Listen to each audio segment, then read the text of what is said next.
जय हिंद, जय भारत। दोस्तों, मैं पुष्पेंद्र गौड़ आप सभी का स्वागत करता हूं मेरे चैनल गणित की चौपाल पर। दोस्तों, कक्षा 10वीं में गणित विषय में अध्याय 3 हमारा लगातार चल रहा है, जिसमें प्रश्नावली 6.2 के सवाल नंबर 1 से 3 पहले वाले वीडियो में मैं आपको हल करवा चुका हूँ। दोस्तों, मेरे वीडियोज़ को देखने के लिए आप मेरे चैनल को सब्सक्राइब जरूर कर लीजिए। लगातार आपको इसी प्रकार से वीडियो प्राप्त होते रहेंगे। तो दोस्तों, आज हम प्रश्नावली 6.2 के प्रश्न नंबर 4 को हल करते हैं।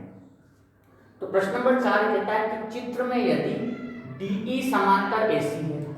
अब हम एक ही जो शर्त दी है उसको लेकर के चलते हैं। DE समांतर AC है, तो अब आप देखेंगे कि ये DE समांतर AC है और DF समांतर AE है, तो DF समांतर AE है, इसको रचना बाद में कर लेंगे। तो सिद्ध कीजिए कि BF बटे AE, BF बटे AE और BE बटे EC, BE बटे EC, ये हमें सिद्ध करना है। तो दोस्तों, अभी हम जब देखते हैं कि DE समांतर AC है, DE समांतर AC है, अर्थात त्रिभुज की एक भुजा के समांतर एक रेखा की रचना इस प्रकार की गई कि वे अन्य दो भुजाओं को विभाजित करे, तो वे अन्य दो भुजाएं समान अनुपात में विभाजित होती है। यह आधारभूत आनुपातिक प्रमेय है और आधारभूत आनुपातिक प्रमेय की सारी शर्तें इसमें पूरी होती है। इसलिए जब हम इसका हल करते हैं तो हम पहले लिखते हैं त्रिभुज ABC में, त्रिभुज ABC में दिया है DE समांतर AC, तो क्या होगा दोस्तों, आधारभूत आनुपातिक प्रमेय लग जाएगी। अतः आधारभूत आनुपातिक प्रमेय से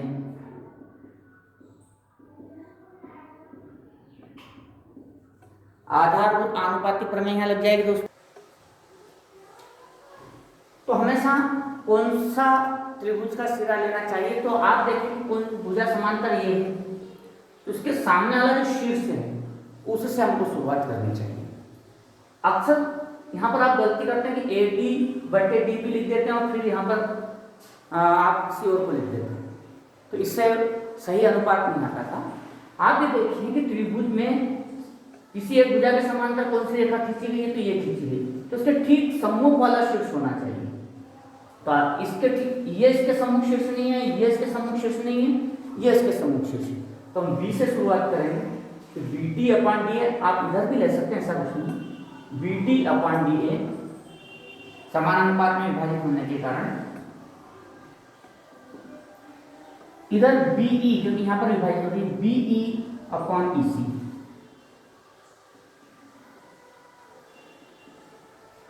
ये एक भाग आ गया हमारा एक समांतर के कारण। अब हमें एक और समांतर भुजा दी गई है DF समांतर AE, क्लियर है,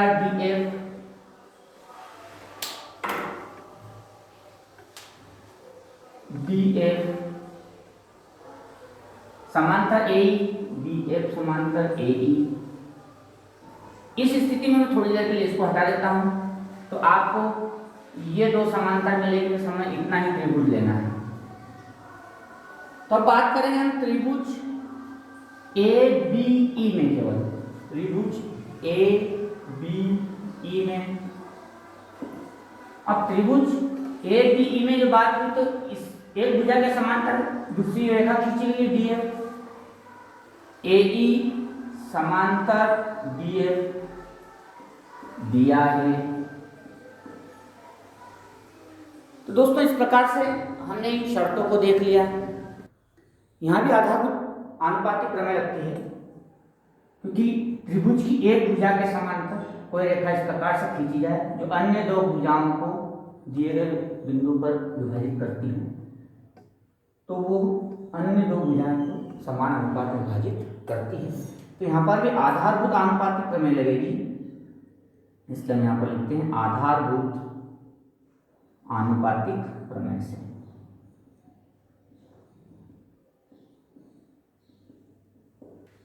और चूंकि ये समांतर रेखा तो इसके सम्मुख शीर्ष ये है, तो हम लिखेंगे BD अपॉन DA बराबर BF बटे FE।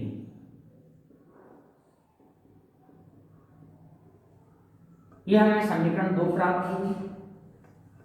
अब समीकरण 1 और 2 की तुलना करते हैं तो दोनों का जो LHS है वो बराबर है। देखिए आप, दोनों का LHS बराबर है, तो उनका RHS भी क्या होगा, बराबर होगा समीकरण 1 और 2 से। तो इसका RHS है BE बटे EC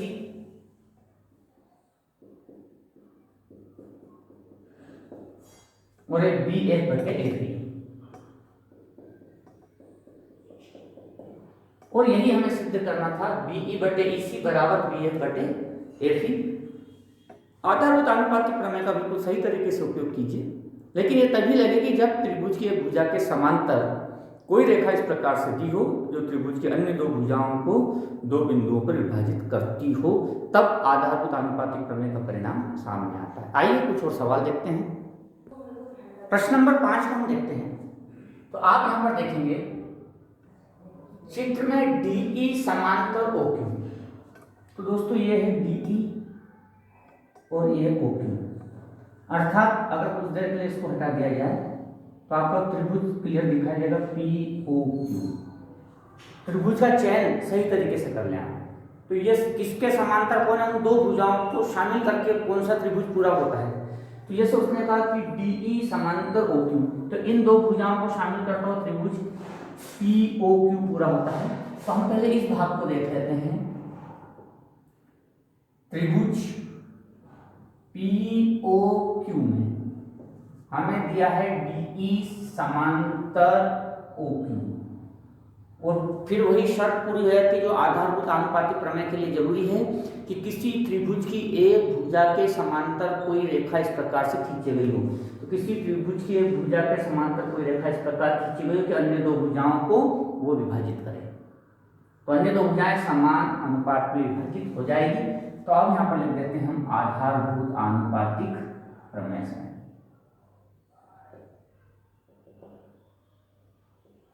थेल्स प्रमेय भी लिख सकते हैं। उससे क्या होगा, समान अनुपात कैसे पाया, तो मैंने कहा कि जो समांतर भुजा उसके सामने वाला शीर्ष से शुरुआत करते हैं। तो PD बटे DO, PD बटे DO बराबर PE बटे EQ, PE बटे EQ। यह आपकी समीकरण 1 हो गई। हमने इतनी बात की थी, ये पूरा कर देते हैं। फिर वो कहता है DF समांतर QR, तो ये रहा DF और ये समांतर QR। कुछ देर के लिए इसको हटा दें तो आप देखेंगे कि आपका पूरा त्रिभुज दिखाई देता है इधर, पूरा इधर वाला त्रिभुज POR में। त्रिभुज POR में DF समांतर है QR के, तो यहां भी आधारभूत आनुपातिक प्रमेय लग जाएगी।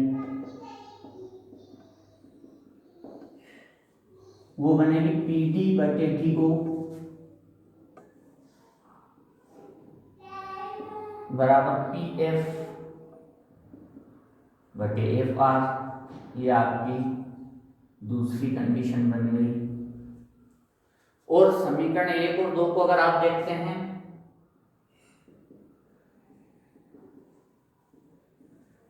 समीकरण 1 और 2 को आप देखते हैं तो दोनों का LHS बराबर है।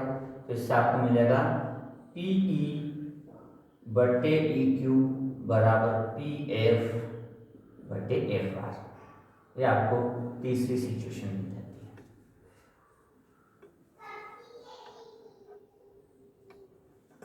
अब आपको दर्शाना है, दर्शाइए कि EF समांतर QR।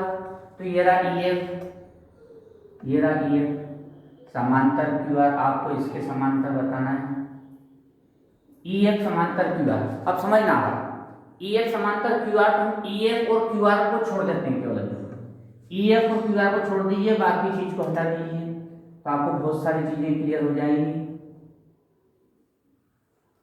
कुछ देर के लिए मैंने हटा दिया। आप भी प्रयोग कर सकते हैं। आप चित्र को अगर पेंसिल से बनाते तो रबर का प्रयोग कीजिए तो आपको चित्र क्लियर होगा। अब आप देखिए उसने कहा ये समांतर क्यूआर बताना है, इसको इसके समांतर बताना। तो आपको त्रिभुज दिख रहा है, तो त्रिभुज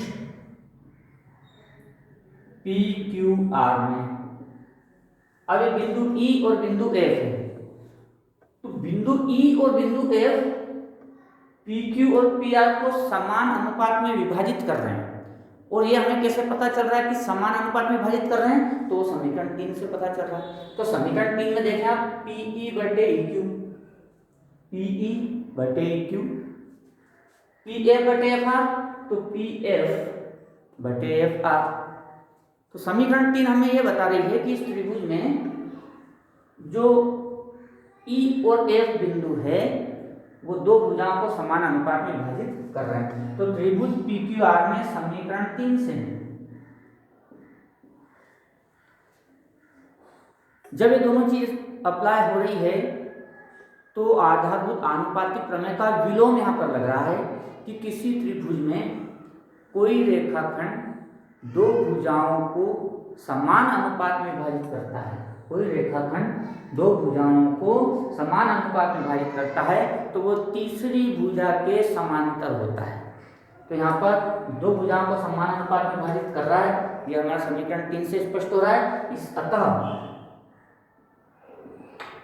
आधारभूत आनुपातिक प्रमेय के विलोम से ये तीसरी भुजा के समांतर होगा, ई एफ समांतर क्यू आर। इस प्रकार से हमारा इसका हल पूर्ण होता है। अगला प्रश्न है हमारे पास प्रश्न नंबर 6। प्रश्न नंबर 6 में दिया है चित्र में ओपी, ओक्यू और ओआर पर स्थित बिंदु ए, ओपी पर स्थित बिंदु ए, OQ पर स्थित बिंदु P और OR पर स्थित बिंदु C इस प्रकार है कि AB समांतर PQ, हम एक एक को लेकर के चलेंगे। AB समांतर PQ, तो देखें आप जो AB समांतर है PQ के, ये समांतर है इसके। तो इन आधारभूत आनुपातिक प्रमेय वाले सवाल की सबसे खास बात है कि वो दो समांतर भुजाओं को सम्मिलित करता हो त्रिभुज ढूंढ लो। तो इन दोनों को शामिल करने वाला त्रिभुज ये है। तो सबसे पहले इस त्रिभुज को हम हल कर लेते हैं। त्रिभुज POQ में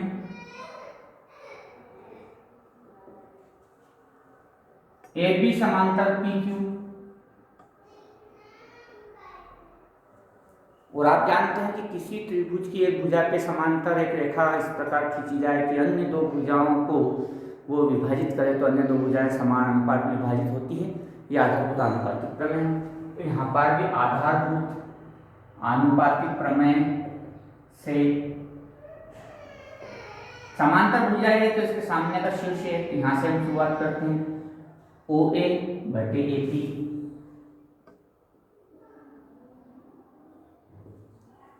OB बटे BQ। यहाँ पर आकर छात्र कई बार यहाँ से देखते हैं कि कहाँ से हम इसका समान अनुपात करें, तो वो PA बटे A और QB बटे BO लिखते हैं, फिर बाद में उनको मैच नहीं करता है। इससे गुजरता है पर बाद में परेशानी आती है। इसलिए सबसे बढ़िया ध्यान रखें कि जो समांतर भुजा उसके सामने शीर्ष कौन सा आ रहा है उससे हम अनुपात की शुरुआत करते हैं। तो ये आपकी पहली स्थिति हो गई। फिर दूसरी स्थिति उसने दी है AC समांतर PR, तो ये रहा AC समांतर PR, मतलब ये इसके समांतर है। और इन दोनों को शामिल करने वाला त्रिभुज है OPR। तो हम त्रिभुज OPR में बात करेंगे। त्रिभुज OPR में हमको दिया है AC समांतर PR, AC समांतर PR। तो यहाँ भी आधारभूत आनुपातिक प्रमेय लग जाएगी। और समांतर रेखा के सामने वाला शीर्ष ये है, तो OA अपन PA।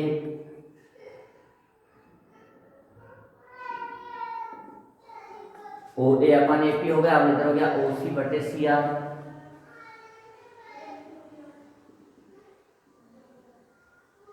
ये आ गया हमारी समीकरण 2। और समीकरण 1 और 2 की तुलना करेंगे, दोनों का LHS बराबर है। समीकरण 1 व 2 से तो ये हो गया ओ बी बटे बी क्यू बराबर ओ सी बटे सी आर। इससे एक नई स्थिति आ गई, वो उसको लिख दिया हमने 3। अब कह रहा है कि दर्शाइए कि BC समांतर QR। तो ये है BC समांतर QR, ये आपको दिखाना है, इसके समांतर ये बताना है। तो इन दोनों को शामिल करने वाला त्रिभुज है त्रिभुज OQR। तो हम बात करेंगे त्रिभुज OQR, त्रिभुज OQR में अगर आप त्रिभुज OQR की बात करते हैं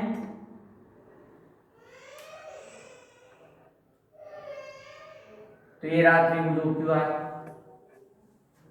जिसमें OB बटे BQ, OB बटे BQ बराबर OC बटे CR, OC बटे CR।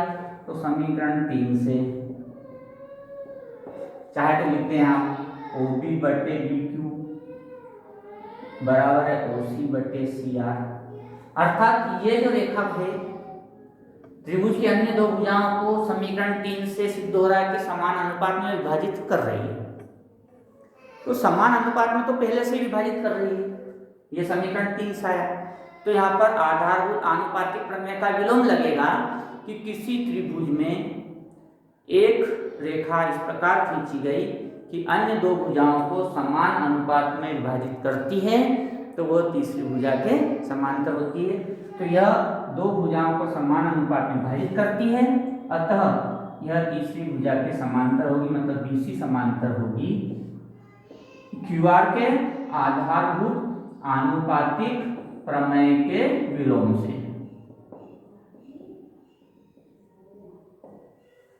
इस प्रकार बहुत सरलतम तरीके से आप इन प्रश्नों को हल कर सकते हैं। इसी प्रकार आगे के और सवालों का हल आपके सामने प्रस्तुत करता रहूँगा। आप मेरे चैनल को देखते रहें, सब्सक्राइब जरूर कर लें। पुनः मिलेंगे, तब तक के लिए जय हिंद, जय भारत।